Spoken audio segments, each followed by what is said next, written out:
This class we're going to study logarithms. Before we really get into logarithms, we need to have a really good grasp of exponential formulas and be comfortable with exponential operations. For example, let me give you a simple question. If 2 to the power of x is 16, what is the value of x? So you see, 2 to the power of 1 is 2, 2 squared is 4, 2 cubed is 16, is 8. So 2 to the power of 4 would be 16. And then you could get the value of x is 4. And let me change another question. So what if 2 to the power of x is 32? What is the value of x? So it would be 5, because 2 times 2 times 2 times 2 times 2 is 32. If there is 5 2's, you double 5 times. But then let me give you a more complicated case. So 2 to the power of x is 25. How are you going to solve the value of x? So actually, you see, 2 to the power of 4 is 16, 2 to the power of 5 is 32. So it seems like the value of x is somewhere in between 4 and 5. But how do you solve its specific value? That's a hard one. And literally, we don't know how. But here's the good thing. We gave you a new function called logarithm, and it is specially used to solve equations like this. So x is, you take log here, and you put 2 into the base, and the result 25 into the bracket. So you input the function into logarithm, into the calculator, you will get the value of x. And you can try that later. And after learning this definition, so let me write that again. 2 to the power of x 25, x equals log, right, base here, and 25 here. We will get the value of x. And try to simulate it. 3 to the power of y is 100. And how are we going to solve the value of y? So y is log, you write the base here and 100 here. So that is the definition of logarithm. It is specially used to find the value of those unsolvable ones in exponents. And let us do 2 more practices to get into the next knowledge. So 5 to the power of x is 20. How are we going to solve the value of x? Still, x is log, right? 5 here and 20 here. So this basically means to what power of 5 is 20? That is x.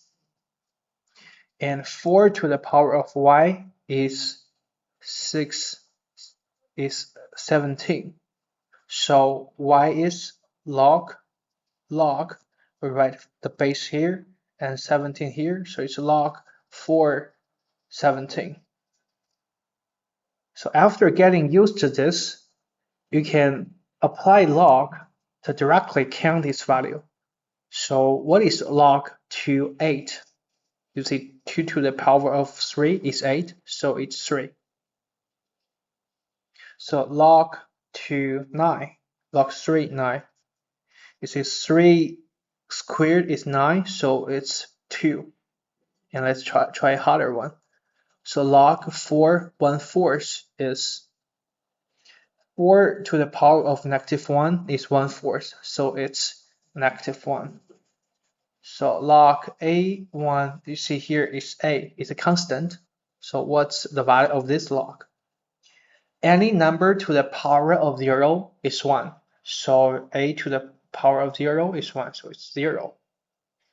So you must be very used to logarithms. And then let me give you a series of logs to count. You must do it by hand, because it can practice you a lot. So log to 1/2, and log to 2, and log to 4, and log to 8. and log to 16 and log to 1/4. You can count them one by one. So the first is -1 because 2 to the power of 1 negative 1 is 1/2. And then second is 0 because 2 to the power of 0 is 1. And third is 1, 2, 3, 4, and above is -2 because 2 to the power of -2 is 1/4. So if you don't know how, please just do it by your hand again and pause the video. If you have, get used to it. Let's get into the next part 1. So try to graph a basic logarithm equation.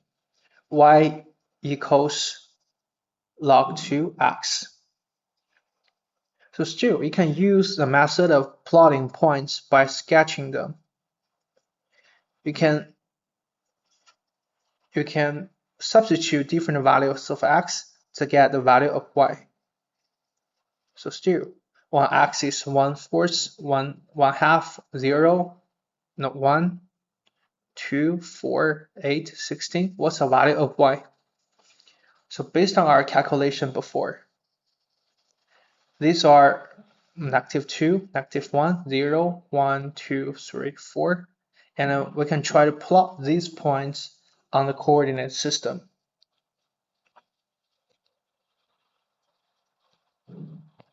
So it passes through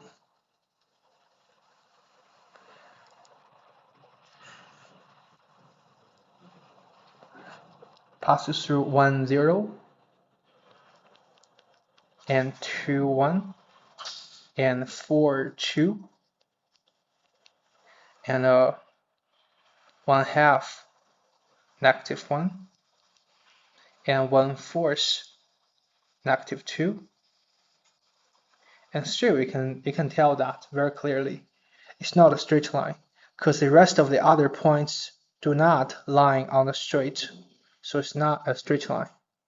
So in order to make it more precise, we'll use a computer to plot more points here, or you can even do it by your hand. So use your calculator to insert different values of x to get the corresponding values of y.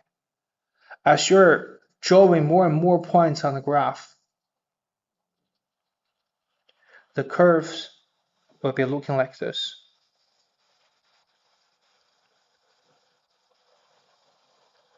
And let me just draw it roughly. So it will be looking like this. And here, what you need to tell with accuracy is when x is, let's say, 2 to the power of 100 divided by 1. So the value of y would be -100, which means when x is super small, because this value is very, very small.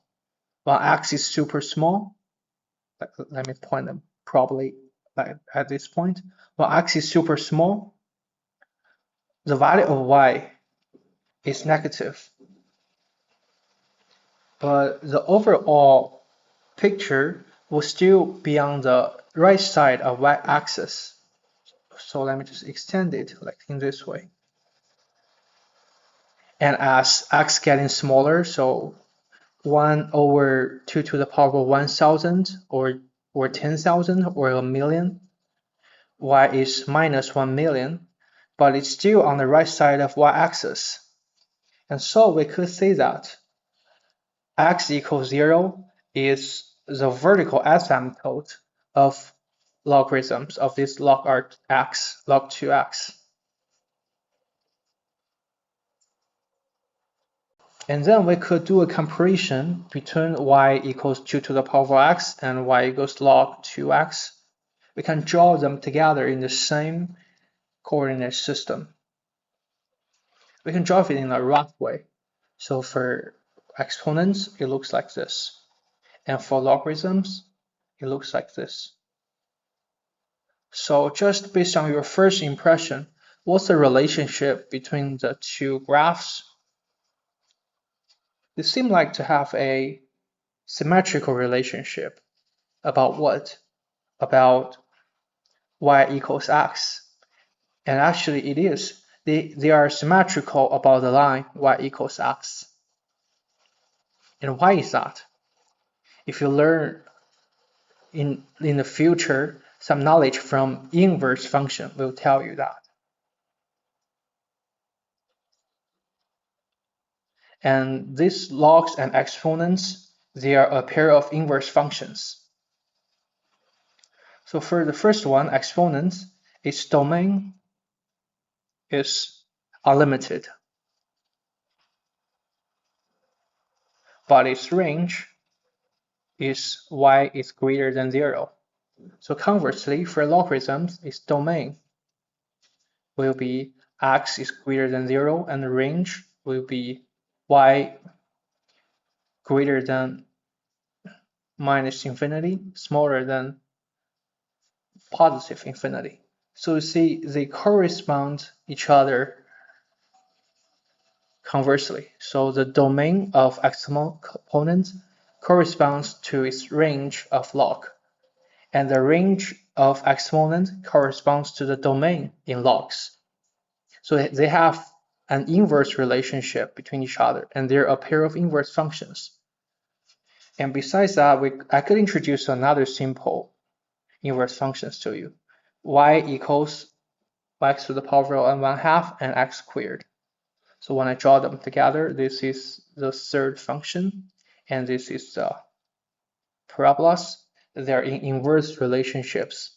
And in the future, when you learn y equals sine x, so the first quadratic will be looking like this, and its inverse will be looking like this. So that is an inverse relationship. They are symmetrical about the line y equals x, and one of its domains corresponds to another function's range. So for inverse function, we will learn it later, and I'll just briefly introduce it. And one special case we have to learn in logarithms is e, the natural base. Because in exponents, we have introduced y equals e to the power of x. So as well in logarithms, it's the same. So y equals log e x. But with the base e here, we have a special symbol for it. It is written as ln x. So next time when you say ln, ln, it means it has a base e. And we also have another special written form. Log 10x is written as log x. You don't have to write the base here.